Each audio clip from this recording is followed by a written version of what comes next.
Les entretiens le marquis, bonjour à tous. Pierre de Gaulle insulté, honte, honte à LCI. Avant de traiter cette information et beaucoup d'autres, restez jusqu'au bout. Je voulais remercier comme il se doit tous ceux qui me permettent de vivre mon travail. Aujourd'hui, ils sont à l'honneur des dames. Merci Cathy Lalo, merci Marie Cachoulet. Et puis, la semaine dernière, on a ouvert le dossier Pascal Praud. J'avais dit il me semblait que Pascal Praud était toujours un peu au service de l'Élysée. Chaque fois qu'Emmanuel Macron était au fond du trou, au lieu de lui mettre le petit coup derrière la nuque, eh bien Pascal Praud venait le protéger. Certains d'entre vous ont défendu Pascal Praud en m'expliquant que malgré tout, à l'heure des pros, on arrive à trouver des informations qu'il n'y a pas sur LCI ou sur BFM TV. Eh bien, dans une certaine mesure, vous avez raison, comme on va le voir avec cette information de Pierre Chaillot. Votre premier chapitre, y a-t-il eu hécatombe ? La réponse est non, il y a eu hécatombe nulle part, surtout pas en France, et absolument nulle part en Europe où j'ai pu télécharger les données de la totalité des pays européens et comparer les données de décès de population à ce qui s'est passé dans le passé. Je vais donner une statistique simple. L'année 2020 en France, l'année de la grande hécatombe, c'est la 6e année la moins mortelle de toute notre histoire. Voilà. Donc ça pose un peu les choses sur ce qui s'est passé réellement au niveau des décès en France. Et ce que je viens de dire pour la France, c'est le cas dans la totalité des pays européens. Au pire du pire, on a des pays pour lesquels l'année 2020, c'est la 10e année la moins mortelle de toute leur histoire, et il y a plein de pays pour lesquels l'année 2020, c'est l'année la moins mortelle de toute leur histoire. Donc il ne s'est pas passé d'hécatombe nulle part où on a des données. La première chose qui me frappe, si Pierre Chaillot dit la vérité, c'est un scandale du niveau du Watergate. Personne ne réagit plus que ça. On va discuter comme s'il s'agissait d'un sujet secondaire, d'une conversation de salon. Alors, la première chose que je voudrais dire, toute personne qui va sur un plateau de télévision dire ce genre d'informations a des ennuis quelque temps après.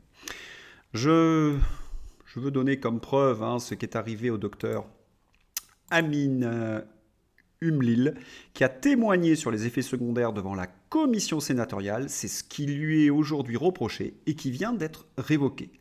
Il faudrait aussi parler des mésaventures du professeur Perron, du harcèlement qu'a subi le professeur Raoult et tous les autres. Donc il est dangereux de s'attaquer au gouvernement sur cette question-là.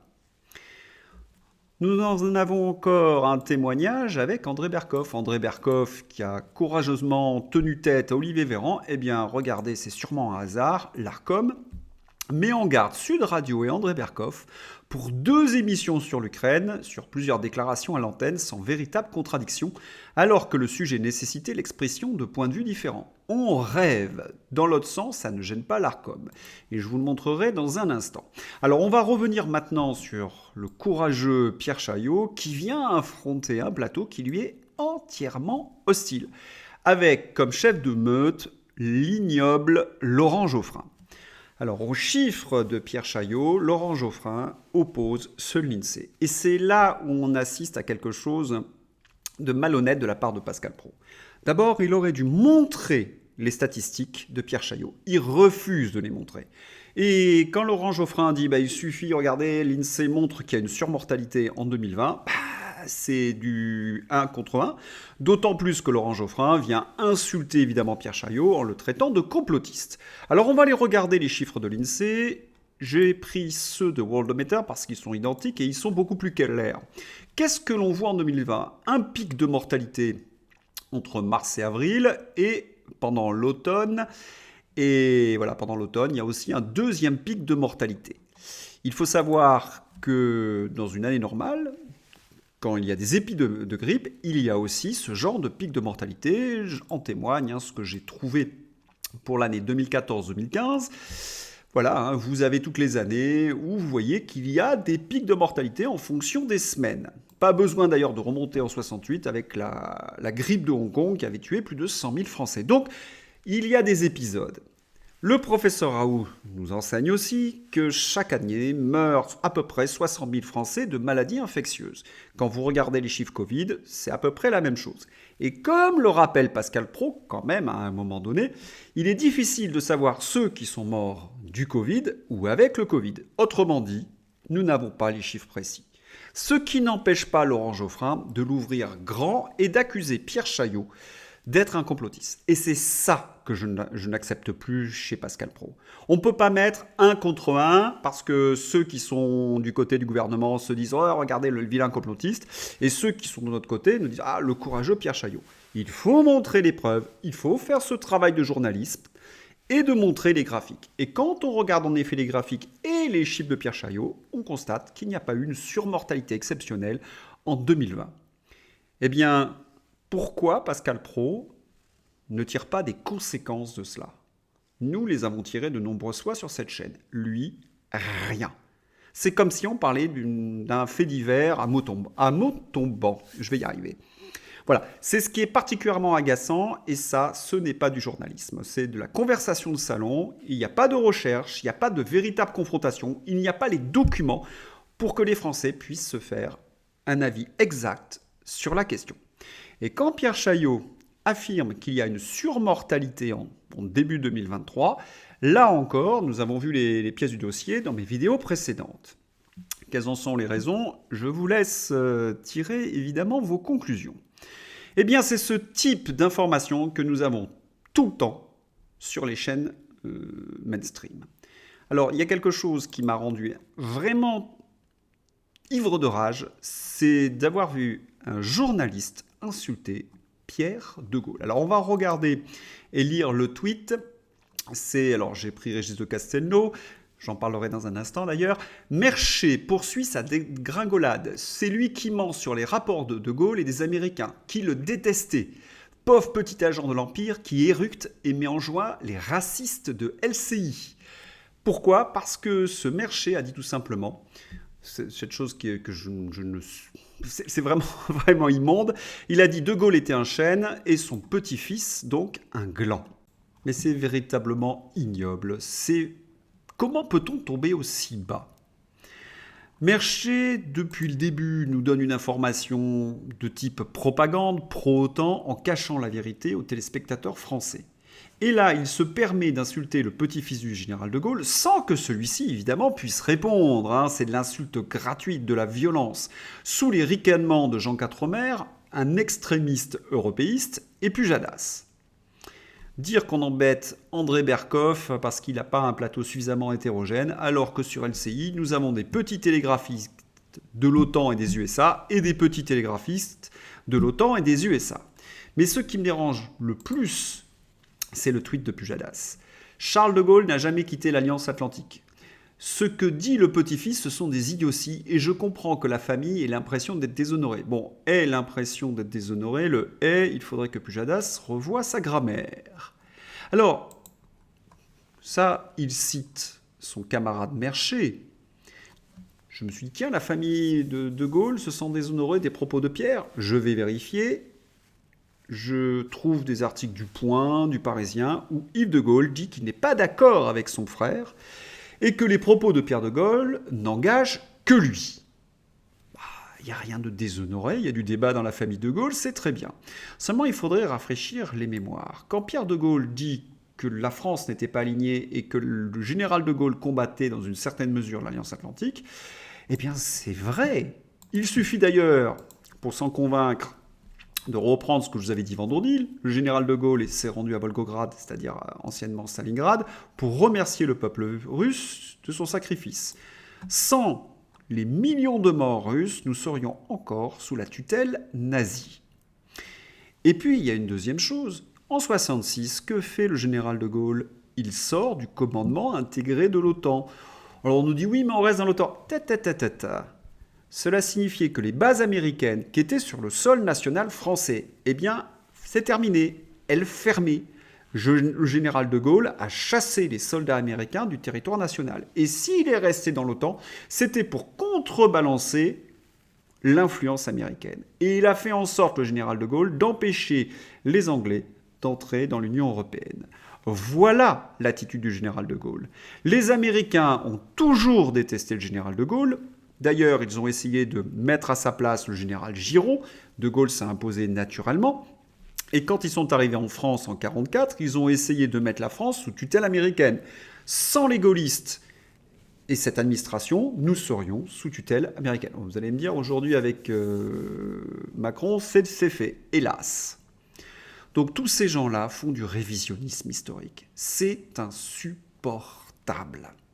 Car s'il disait la vérité, eh bien il dirait peut-être, comme cet article du Figaro, que Zelensky, Merchet qui nous expliquait que grosso modo l'armée russe prenait des ratatouilles sur le front, eh bien non, Zelensky nous explique que ça se complique, il a de moins en moins de réserves, il n'a plus suffisamment d'armement. À tel point d'ailleurs que Joe Biden est en train de négocier avec les Russes et il offre à la Russie, selon Newsweek, 20% de l'Ukraine. Il faudrait peut-être que Merchet nous explique cela. Et d'ailleurs, la situation se tend tellement en Ukraine que les Américains sont obligés de plus ou moins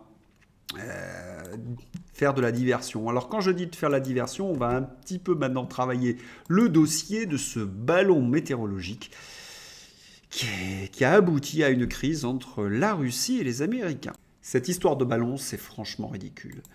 Nous sommes véritablement devant ce que je vous ai dit depuis pas mal d'émissions, dans une tentative de diversion.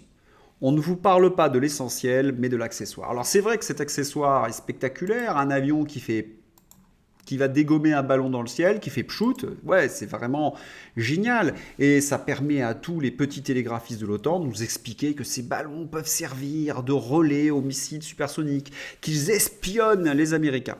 À croire que les satellites ne servent à rien.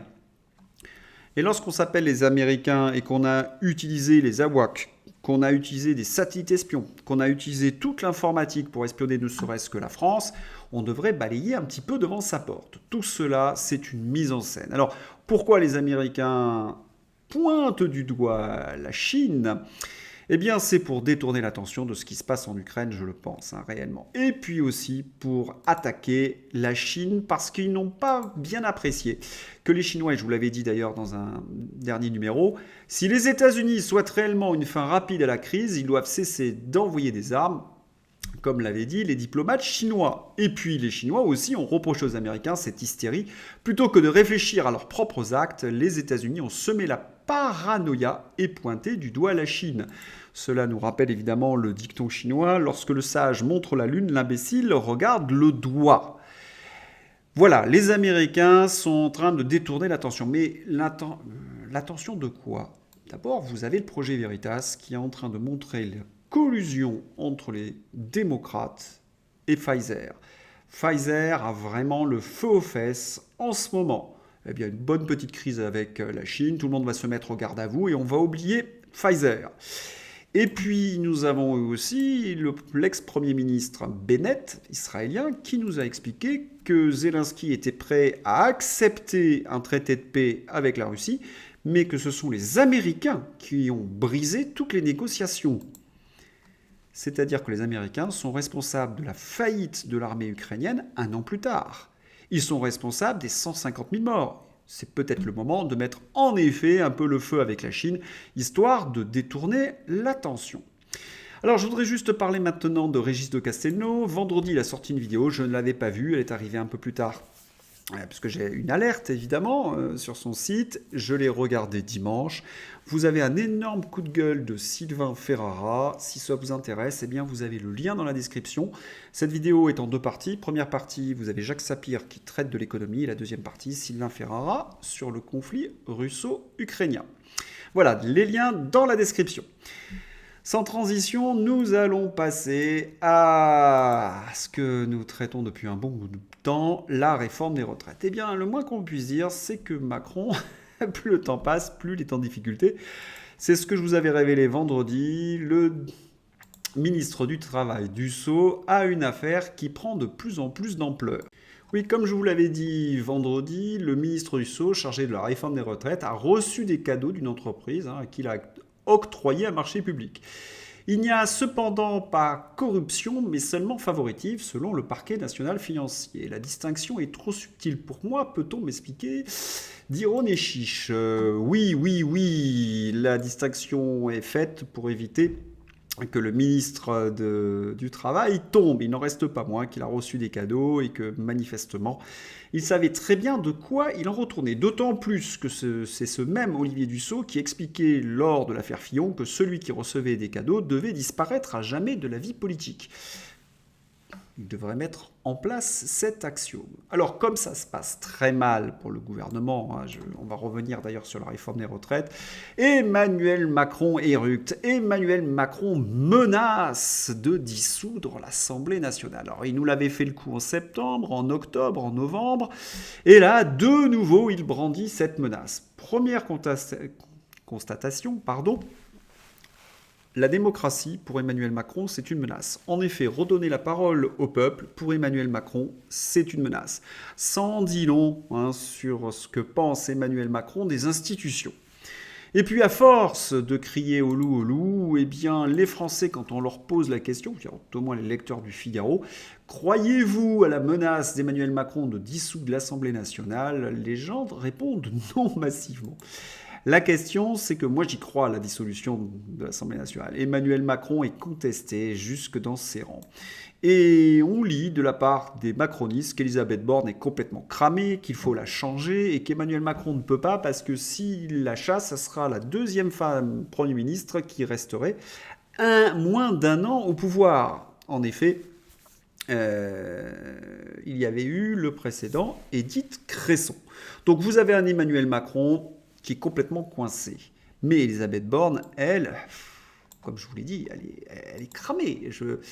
Regardez ce que nous dit François Célineau. Borne vient d'encaisser 3 violents uppercuts. Les 64 ans ont déjà été rejetés en commission parlementaire. Le Conseil d'État a publié un rapport très sévère. La Ligue des droits de l'homme, puissant réseau d'influence, rejoint la contestation. Voilà. Et elle va devoir affronter des députés dont une partie de ses troupes n'est pas véritablement convaincue par son projet. Comment cela va-t-il finir ? En tous les cas, on espère évidemment la dissolution de l'Assemblée nationale et la disparition d'Elisabeth Borne et d'Emmanuel Macron. Maintenant, je voudrais rendre hommage au LaREM. Si. Non, des fois, ils ont, comment dirais-je, il faut leur rendre justice quand ils disent des choses vraies. Regardez ce message. Les députés Renaissance. Notre héritage politique ne sera pas celui d'une extrême droite plus forte dans le pays. C'est le combat qui nous anime en tant que députés de la majorité. Notre responsabilité, c'est de montrer aux Français qu'on agit concrètement pour changer leur vie. Ah oui ? Là, pour une fois, je suis d'accord. Ils militent pour changer notre vie. Ça, c'est indéniable. C'est-à-dire qu'on a une électricité qui est beaucoup plus chère, nous avons moins de liberté, nous avons un pouvoir de plus en plus tyrannique. Oui, ils changent notre vie. Eh bien, de plus en plus, nous nous dirigeons en effet vers l'enfer. Voilà, si vous avez aimé cette vidéo, n'hésitez pas à la liker, à la diffuser sur les réseaux sociaux. Et puis à bientôt pour un nouvel entretien. Bye bye.